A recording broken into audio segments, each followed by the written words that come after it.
issue, if one can summarize it, my lord, is as follows. The parties have, if you like, custom-designed a two-stage process, today being the first stage. And today really just deals with what should happen now with today's set down. But the second stage, which will happen on the next date that I will announce now, will then be a much more extensive process where, depending on the outcome of the current assessment, your lordship will have noticed, I think in paragraph 4 of the letter from the medical doctors, that is postulated a medical report, a fuller medical report in due course. We're hoping that by the time we come to stage 2, that report will be at hand. And I suspect, my lord, that depending on the content of that report, it can only have two things. One, it will give a green light to say the proceedings can continue, or it will give a red light. If it gives a green light, well, that's the end of it. If it gives any other light, so to speak, then we will have a second process at that point, at which viva voce evidence may be led of the doctor. So that's the summary, my lord, of the position, or at least the agreed position between the parties. Then, my lord, by way of completion, I may just add that the parties have nominated the date of the 9th of September as the next date. Is that the agreed date? Yes, my lord. Yes. Yeah. And I do have something to say about, but maybe I'll say it after my learned friends have spoken. It's something that just occurred to me this morning. Maybe let me put it out there, my lord, that it might well be that for the sake of prudence, we might put the date as 9, not just as the 9th, but as 9, 10, 11, assuming that if depending on the outcome, so that if the medical report is negative, so to speak, then we'll use only the 9th. But if it's positive, then we can have those dates provisionally anyway, because I'm quite sure that the other process that was supposed to take place is not going to take longer than that anyway. So I thought it might be, it's something I have not canvassed. The reason I was a bit reticent is because I have not canvassed it with my other colleagues. We had only agreed on the 9th, but I think it might well be prudent to put it out there. Yes, can I just run a few things past you, please, Mr. Oh, I'm sorry, my lord. I'm sorry. Yeah, my junior has just pointed out to me that actually the 9th is a Thursday, so the 11th is a Saturday. This is the second time I'm making this kind of mistake. So, but your lordship gets the gist of it's 9 and 10 then. Yeah, 9 and 10. May I just ask you, what is envisaged for the 9th and the 10th? And let me explain to you what I mean. Is the hearing for the 9th, let's just speak about the 9th for the moment, is that to be a hearing in court, in person, in other words, face to face, or will it be on a virtual platform again? And yes. I suppose the answer will depend. If there's to be an application for a further postponement, then what is envisaged? The state has indicated that it will then require, and that was part of my directive yesterday, that the doctor then be available to give evidence. Yes. Now, and also, in line with the directive yesterday, that there might be evidence that will be given in rebuttal. Yes. Now, is the intention that if we reach that point where evidence by the doctors have to be given, that the process will take place in court, face-to-face in Pietermaritzburg, with them entering the witness box and giving their evidence and being cross-examined? Or is it being contemplated that it will be a virtual hearing again? And perhaps just before you deal with that, if it is to be by way of a virtual hearing, then my concern obviously is to ensure the integrity of the process. And I would then want to know, for example, if these doctors are going to testify remotely, where they would be testifying from, and that they will be in a venue, a room, where there's some sort of oversight to ensure the integrity of the process, because obviously I wouldn't be there. And it might require, for example, somebody from the NPA and a nominee from your attorneys to be present to satisfy themselves that they are satisfied that the witnesses, or such witnesses as may testify, will not be assisted or influenced or whatever in any way. It'll depend, I suppose, on, as you say, what the medical report is going to say. Yeah. If the medical report, you use the words positive and negative, and I'm not quite sure necessarily what might be positive and what might be negative. Yeah. If the medical report should be that Mr. Zuma is, his state of health is such that he can attend court, then obviously there'll be no need for a postponement, and the matter on the 9th of September, 9th and 10th, will then take place as presently advised, and unless circumstances change, face-to-face as it would have proceeded today, but for the fact that he was hospitalised. Is my understanding there correct? Yes, my Lord, yes. Let me start with the last part. The last part, my Lord, is what I have introduced, as I said, on my own accord, which is what I call the green light or the red light. Yeah.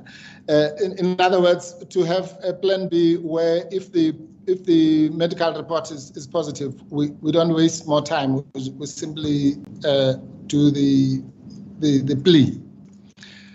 So that's something, as my colleagues, I'm sure they will welcome that, but you never know.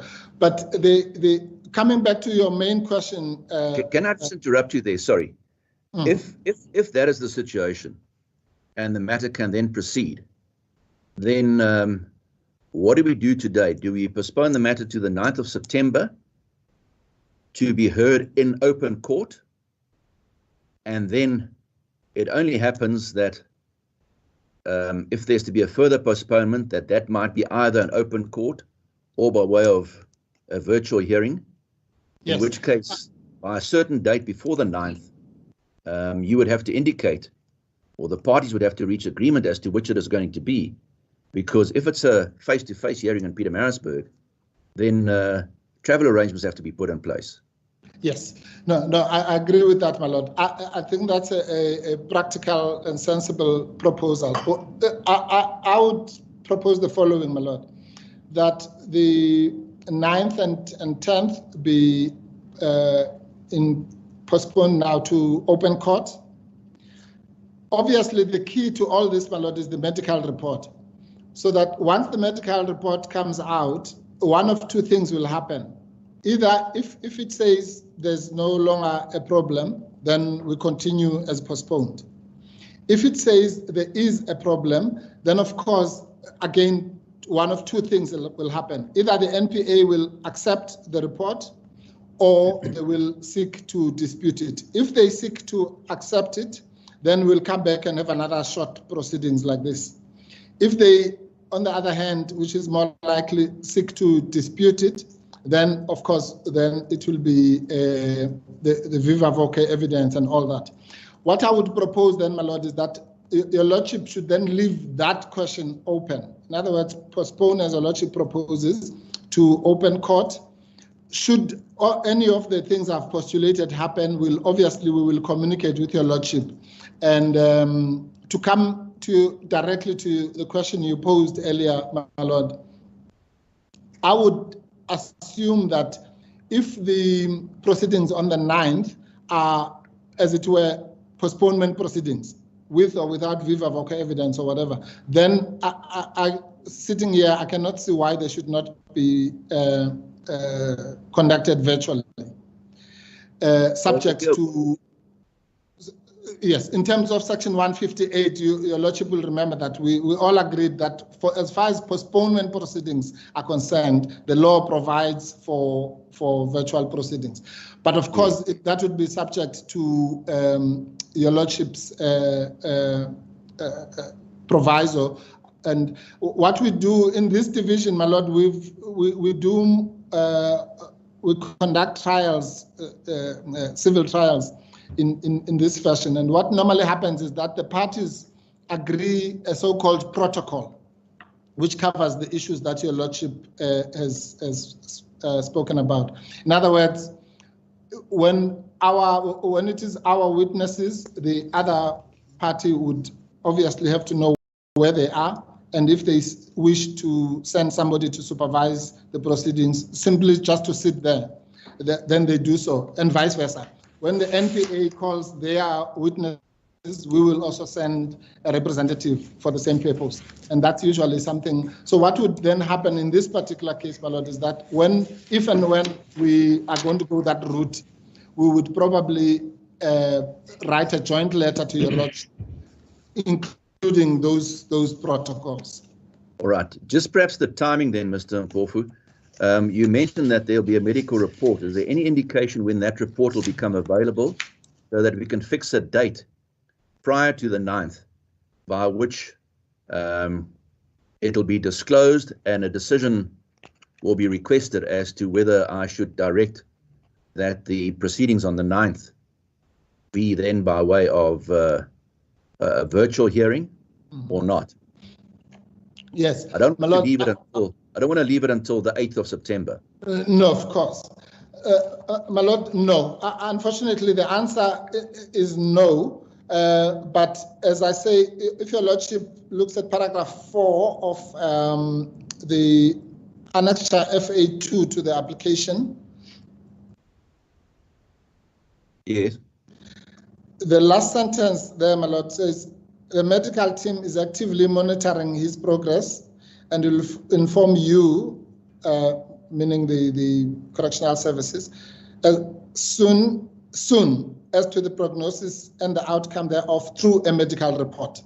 Now, so the first answer is that it is postulated. I can certainly, because I have been in touch with the doctor. In fact, fortuitously, when I went to consult with the accused on Sunday at the facility, two of his doctors were fortuitously there. So I had an opportunity to speak to at least this one who has written this letter. I do not anticipate, my Lord, that the medical report will take longer than a week or so to produce. But to be on the safe side, we could say about 2 weeks, because I had even said to him earlier, before your Lordship indicated his non-availability, I had said to him that we might have to come to court around the 30th of August, and he did not seem to, at that stage, think that there would be a problem. So I would assume that at the very latest, by the end of the month, the medical report should be available, in which case then the NPA will then adopt a position and which we will communicate. But I'm hoping that it might even be earlier than that. Well, shall we say then that the first accused shall provide the medical report by the 2nd of September, 2021? Yes, but no later than. I'm sure it will be earlier than that. So by no later than 2nd of September. 2nd of September, 2021. And then in the light of that report, the NPA, the state, can consider its position. And you can then, when I say you and the state can approach me as to what form the hearing should take on the 9th of September. Yes, madam. And if it's going to be virtual, we will include a protocol, a proposed protocol. Yes. Yeah, we certainly, speaking for myself, I don't, in this division, I deal with matters where witnesses give evidence in open court. Yeah. We don't generally, unless it's a very simplistic matter, take evidence virtually. So I'll be interested to see what the protocol says, and I'll consider it, and any comments that might be made in regard thereto by the state. And then if it carries my approval, then I will issue a fresh directive in that instance. Thank you, my lord. Speaking for myself, we would prefer it to be open court, but subject to all sorts of things and agreement with the other side. We're not going to be fastidious about if it's just a postponement application. Well, let's maybe not try and anticipate too much into the future then. So what you're asking today then is simply an order that the matter, and I'll hear Mr. Trengrove on this now, be adjourned to the 9th and 10th of September 2021 in open court, and that the first accused is directed to provide a medical report by no later than 2 September 2021. As court pleases, ma'am. And then we can see how things develop from there on. As it pleases the court. Yes, Mr. Mpofu. Mr. Trengrove?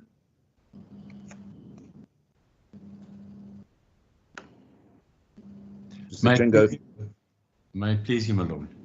Yes. I am basically in agreement with my learned friend.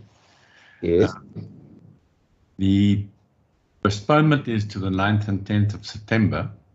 And if I understand him correctly, there are 3 possible outcomes. The happiest outcome will be if the medical report says that Mr. Zuma is healthy and can attend the hearing, in which event we will have a hearing in court on the special plea. Yes. The other possibility is that the report says he's not fit to stand trial, and the state accepts that opinion, in which event there will be a very brief postponement, further postponement on the day.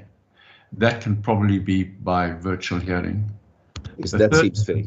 The third possibility is that the report says that Mr. Zuma is not fit to stand trial, but that the state contests that opinion, in which event there will be a hearing of oral evidence. Frankly, we are inclined to suggest that that hearing should be in court and not virtual, because taking oral evidence virtually is a complicated matter. But like my learned friend, we will also not be inflexible about that position. The two suggestions that we'd like to make is this. The first is that the report, the medical report, be rendered by the end of next week. That's by the 20th of August. My learned friend intimated that there was no reason why it shouldn't be done within a week. The end of next week will give them 10 days. And let me just explain, the report is important for us not only to determine what should happen on the adjourned hearing, but for us to instruct our experts and to do our investigation to determine how to respond to the report. And let me amplify briefly. We are at the moment completely in the dark as to the justification for the postponement, and more particularly Mr. Zuma's condition. The doctor's letter doesn't identify the medical condition of which he suffers at all, and says quite perplexingly that it's been a condition that has required extensive emergency procedures which have been delayed for 18 months.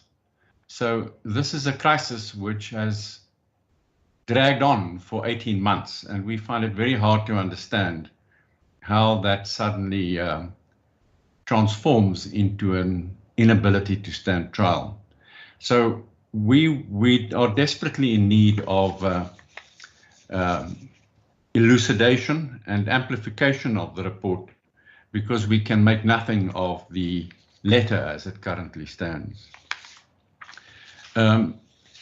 We would also ask you, my lord, to direct that the state may appoint a medical practitioner to examine Mr. Zuma to determine his fitness to attend court and stand trial. And let me say that we ask for such a directive in the interest of justice.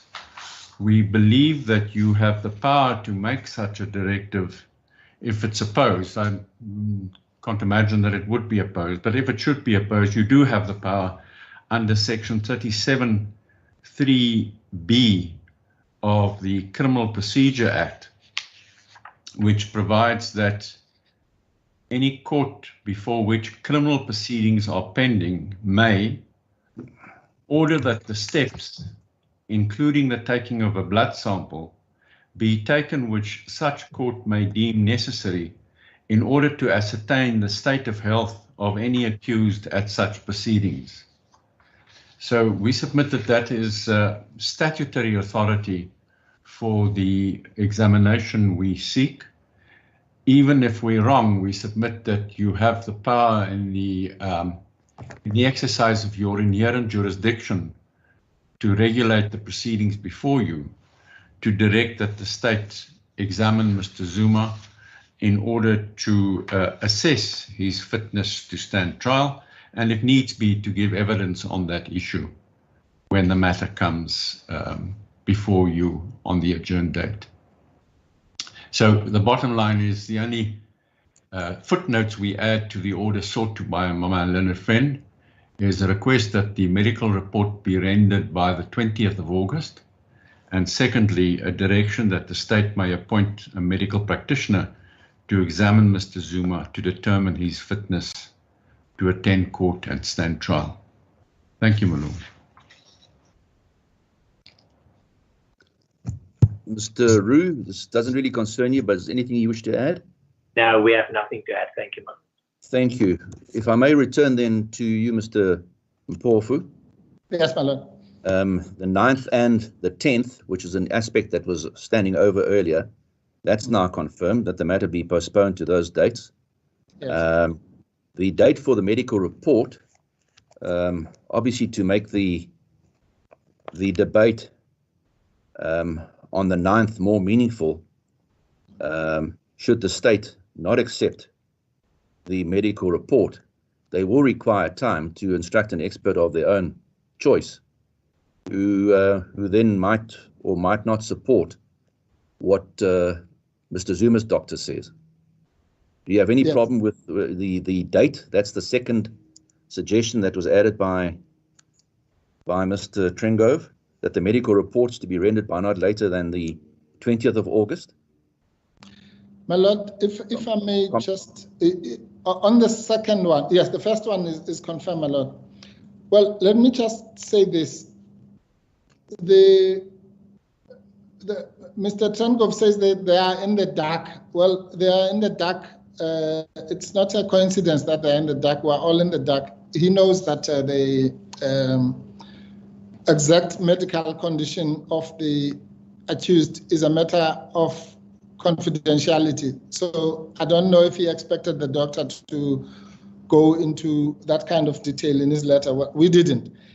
And then he also says that he finds it hard to understand the fact that a problem that existed for 18 months is, well, I would have thought the fact that the problem existed for 18 months is exactly the reason why it is exacerbated now, especially since the incarceration of the accused.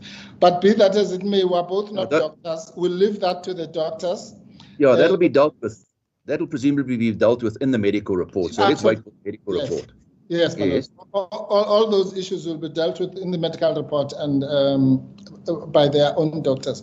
As far as the date is concerned, my lord, what I did, because I was muted, I took the liberty to call the doctor while Mr. Trengove was speaking.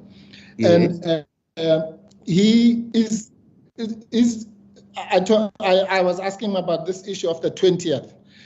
He thinks that it might be ready by then, but he can't put his head on the block. So this is what I would suggest, my lord, that we can bring the date, we can bring it somewhere in between the 20th and the previous date. Alternatively, I have no problem if your lordship fixes it for the 20th, but introduce some kind of flexibility so that if it's 1 or 2 days late, give or take, then the parties can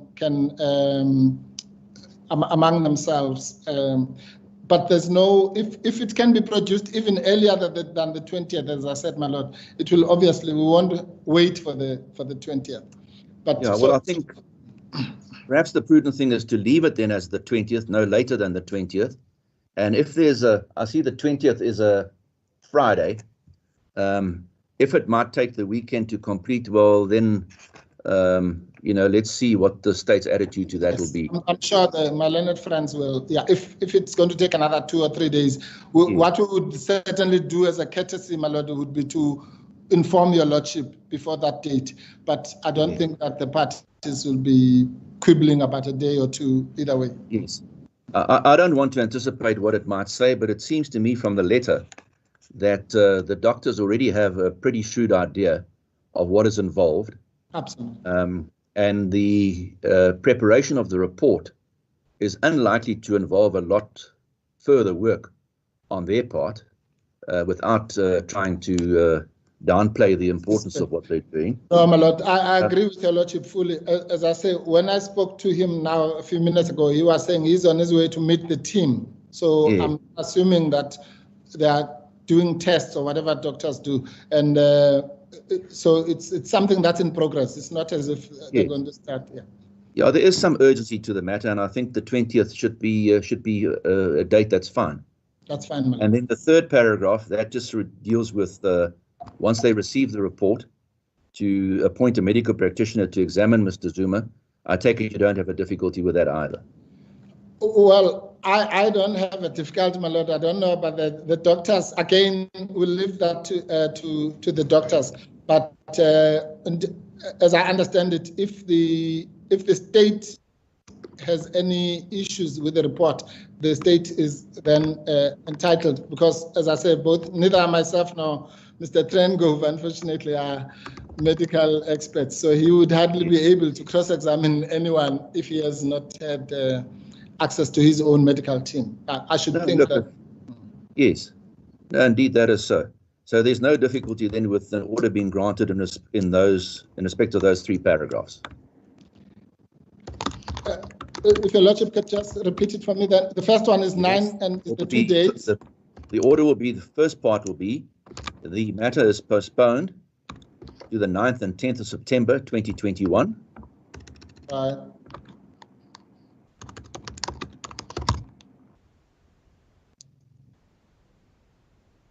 Two, the medical report in respect of Mr. Zuma is to be rendered by no later than the 20th of August 2021.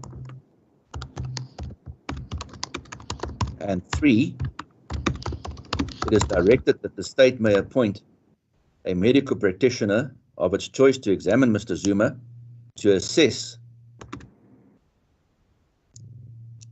his ability to stand trial, and for that witness or that doctor then to be a witness if necessary to give evidence. Yes, my lord. That's as I said. The third one is in terms of Section 37. Yeah, yes. That should be fine. Yes. Yes. Agreed then, on that, yeah. Drinker? With all 3, my lord. Sorry, Mr. Mpofu? I was saying we're happy with all 3 proposed orders, my lord.